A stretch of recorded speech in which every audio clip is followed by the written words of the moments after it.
Mrs. Smith's apple pie. Is it worth your money? We're gonna find out today.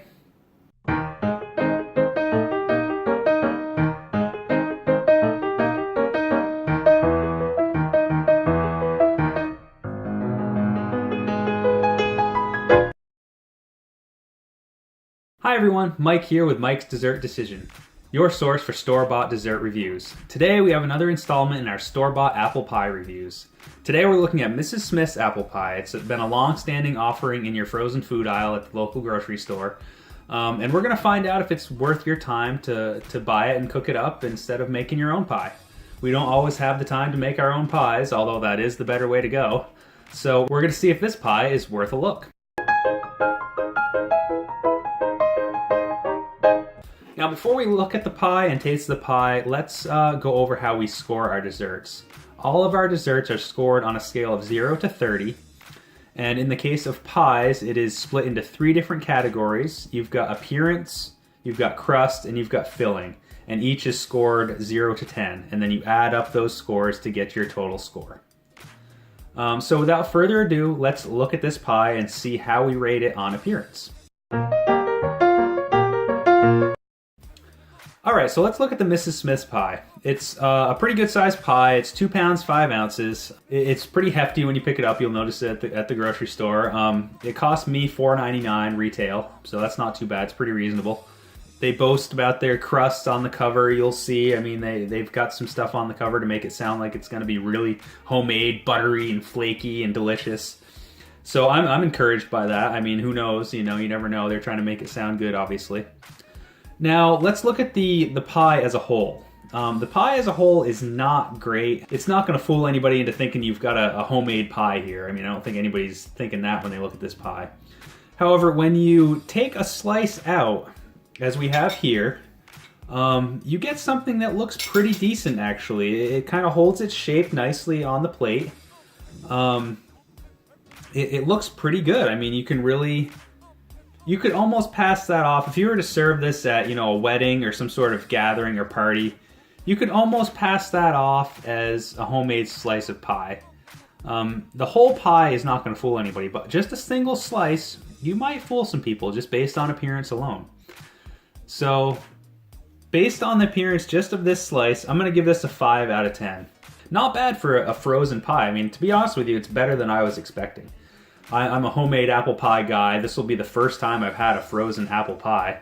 It looks better than I thought. It really does. I'm giving it a 5 out of 10.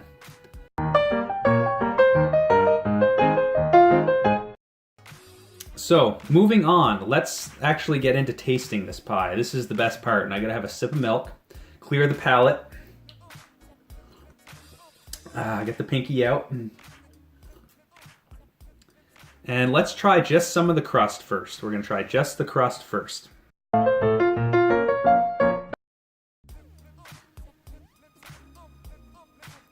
Here's a little piece. Looks pretty flaky.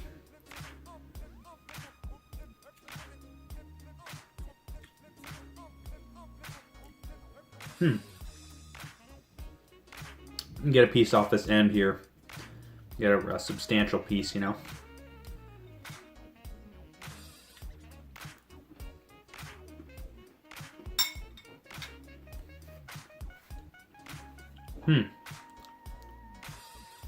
Well, it's more crumbly than flaky, I would describe it as. It's not terribly buttery. It's got a bit of a salty flavor to it almost. Not terrible, but it's got a bit of a salty flavor. It's not real flaky, it's not real buttery. The crust is actually a bit of a disappointment as far as the texture and the flavor go. It looks pretty decent when you're looking at the pie, but it doesn't have a lot of flavor, and what little flavor it has is kind of salty and just kind of bland. And although the top appears to be flaky, there's kind of just one flaky layer on the top, and then it's like underneath, it's different underneath, and it's not flaky. It's more crumbly, or almost like crumbly, and when it gets in contact with the filling, it gets kind of mushy. So the crust is not impressing me overall. I'm going to give that a 3 out of 10. a 3 out of 10 on the crust. Now, moving on, let's try the filling. I'm just going to give a nice bite with some of the crust and some of the filling and see how we like this filling.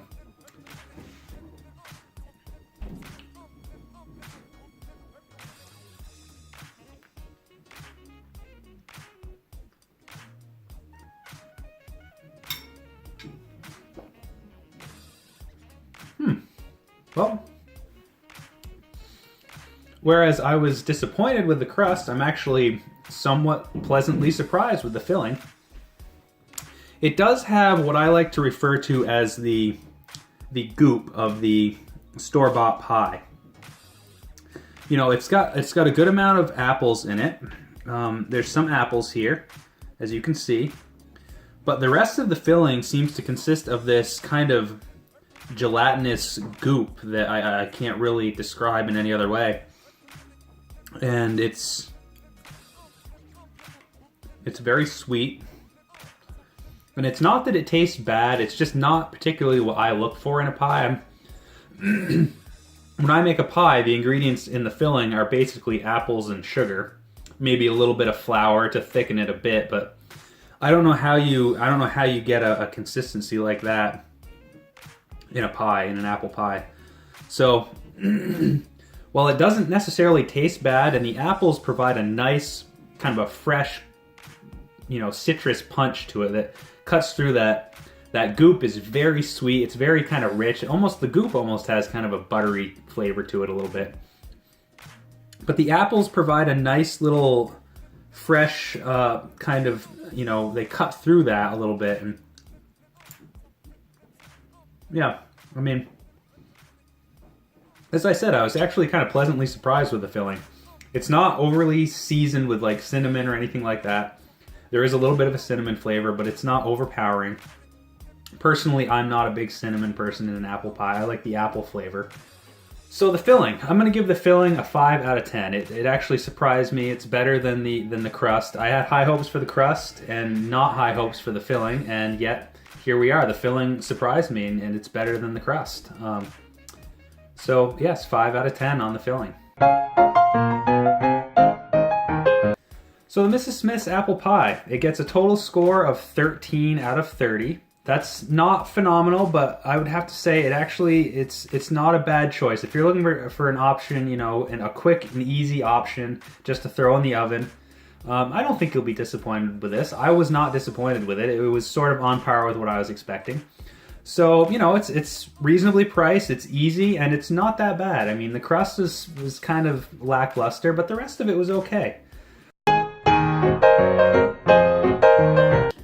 Now, for anybody who's thinking about making their own pie, let me just say that is highly recommended. Not only does it taste more fresh, it's a better home-baked flavor, and you get to make it the way you want it. May I suggest the best pie plate you can get? This is the pie plate that I use, and as I've said before, I'm an apple pie, a homemade apple pie guy. I make my own pies. Only reason I would not make my own pie is because I don't have the time.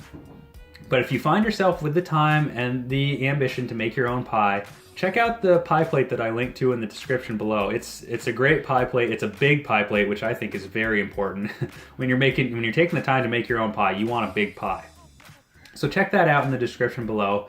And if you've enjoyed the video, hit the subscribe button, and if you want, you can hit the like button. I'd appreciate it, and I'll see you in the next dessert review.